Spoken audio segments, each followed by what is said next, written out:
Shalom. This is just a little test. I've installed OpenSUSE 12.3, a new version of OpenSUSE Linux that just came out, and I installed OpenShot Video Editor and Cheese webcam application. And the idea is I don't like the stuff in Windows. I originally ran Linux and ran it for years and years. And I went to Mac for about 4 or 5 years, and then I went to Windows. And this Windows PC I bought, a ZX6971, it's a gateway all-in-one. Uh, it doesn't record well. The microphone is too close to the fan, or the fan's too loud, and you end up getting all this background noise. You end up recording the fan. So I got an external mic and I moved it away from the computer a little bit. And I'm just trying to see how it works and testing it out here. Now, I've got a story for you from Passover, Pesach. And for Pesach, I went to the local Orthodox rabbi, his house. He invited me over for the first night's Seder. So I went over to his house for the first night's Seder, and the children were giving candy for answering questions. So I went to the Orthodox service at 6:45. I got home at 2 a.m. the next morning.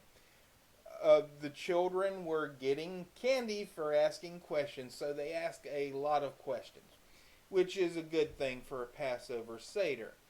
But one thing the rabbi asked the kids, he says, why do you think the Israelites were sad? And one of the kids, actually his son, raised his hand and he said yes. And his son said they were sad because they saw their friends and neighbors dying. That's really profound if you think about it, because this child was talking about the Egyptians. The Israelites were sad because the Egyptians were hurting. Now, in the Passover Seder, when we recount the plagues of Egypt, we dip our pinky into the wine each time and dip it out onto the plate. Why? Because we're taking out a little bit of wine, and the wine symbolizes joy. So we're taking out a little bit to symbolize that every time an Egyptian was hurt, it decreased our joy. And it decreases our joy. Why? Because they were made in the image of God. You can't sit here and say, screw everybody else. Things turned out good for me, so I'm happy. Even the people who hurt you, you don't want them to suffer. You don't know what's in their hearts and why they hurt you, and such as that. You want to be free from suffering. But you want every other image of God to be free from suffering as well. You don't want them to hurt other people, but also, you don't want to be hurt. So, it's just really profound that a little child would understand that when other people hurt, then my joy is not complete. And it was very moving. And it was the highlight of the Passover Seder for me.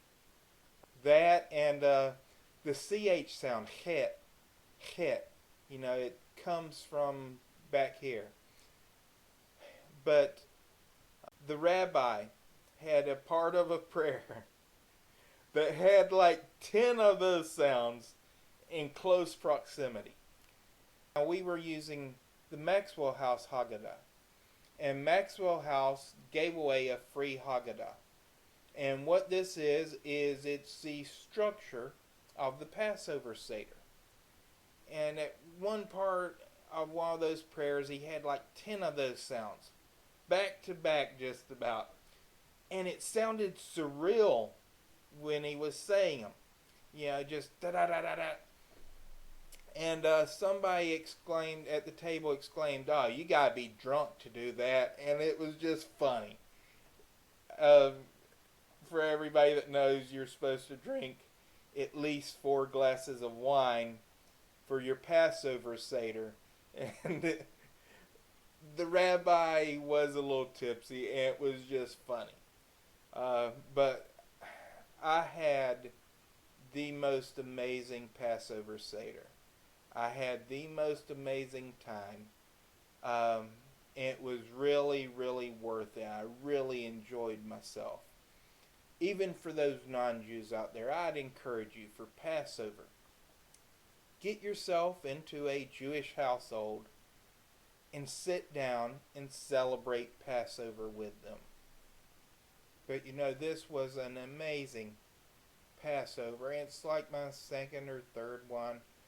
But I can tell you, the Passover Seders that you go to in a synagogue are different. They don't have the same feel to them as when you're in somebody's house. Um, it's wonderful. And I am deeply appreciative of the rabbi for inviting me and for making me feel at home. And it was just wonderful.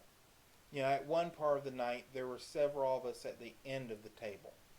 And somebody brought up Star Trek or Star Wars, one or the other. And that was it. Because the whole entire end of the table, we were all a bunch of geeks. So we went from Star Trek to Star Wars to, you know, Terry Goodkind to all these fantasy and sci-fi, Firefly, you know, and Battlestar Galactica and, you know, Deep Space Nine and all this other. And we must have sat there, you know, comparing geek notes for 30 minutes at least. And it was just awesome. And the guy sitting beside me, he had the redneck accent too. And he made me laugh until I was crying. I mean, he's an old country boy. And, I mean, he was just funny. He was genuinely funny. And I had an amazing time. Shalom.